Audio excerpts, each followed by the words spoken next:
La légèreté de Karine contraste avec la lourdeur de l'ambiance qui plane sur le centre de l'île. Sous le soleil, la jeune femme de 24 ans tangue sur la pointe de ses baskets défoncées. Karine plane. Elle a trouvé de la méthadone. Au Black, ce matin, rit-elle.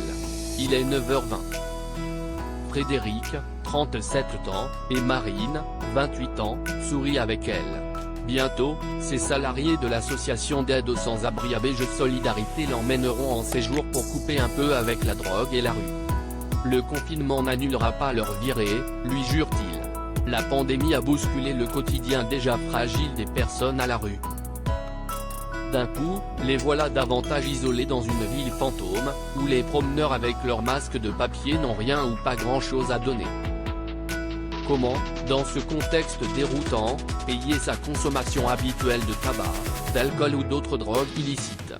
Frédéric et Marine se baladent pour s'assurer que tout le monde va bien. Ils téléphonent pour débloquer une démarche administrative pour Anthony, offrent une cigarette à Arnaud et rappellent à d'autres les adresses à connaître pour dormir, se nourrir, se doucher, se soigner ou se droguer avec du matériel propre. À lire aussi notre dossier coronavirus, la France confinée, vous êtes la maraude? Alpag Manu, en traversant la Grand Place. Vous avez du gel hydroalcoolique? Réponse négative. Manu a entendu dire qu'en ce moment, on obtenait plus rapidement un rendez-vous au centre de désintox Boris Vian. Ça t'intéresse? L'interroge Marine. Il dicte son numéro de dossier, déjà enregistré là-bas. Lui aussi a chopé de la méta pas chère. Ce produit de substitution vendu au marché noir inquiète beaucoup Christian Maton, médecin généraliste addictologue, autant que les manques liés à l'alcool qui peuvent être mortels pour certains. Photo Hugo Clarence Janody. Hans Lucas pour Libération. La crainte de la surdose. Ce matin, le docteur a mis des patchs sur un fumeur en manque de tabac, drogue légale de plus en plus chère, et donc plus difficile aussi à se procurer quand la Manche ne marche pas. À Lille, la proximité avec la Belgique et les Pays-Bas rend d'autres produits, parfois illicites, moins coûteux qu'ailleurs en France, comme l'héroïne.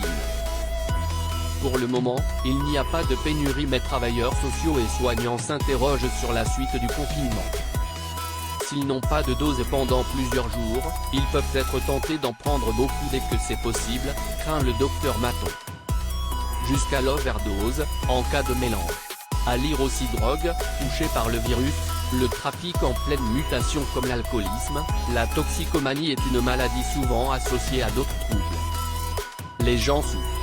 Un sevrage doit être voulu et médicalisé, alerte Jonas Campagne, chef de service au point de repère, où sont installés un centre d'accueil et d'accompagnement à la réduction des risques pour usagers de drogue, Caroud, et un accueil de jour, aussi lié à l'ABJ Solidarité. Pipe à crack en verre, préservatifs, lingettes intimes et seringues sont entreposés dans des cartons, stockés dans des couloirs et bureaux étroits. En cette période de pandémie, pas question de fermer tant qu'il reste des volontaires, du matériel à distribuer et des personnes qui frappent à la porte. Si le manque rend certains consommateurs plus instables, la situation n'explose pas pour autant. Ce qui fait sourire Jonas Campagne, les gens à la rue se comportent mieux que ceux qui se ruinent dans les supermarchés pour acheter du PQ. Shirazade Chekaïk Shaila.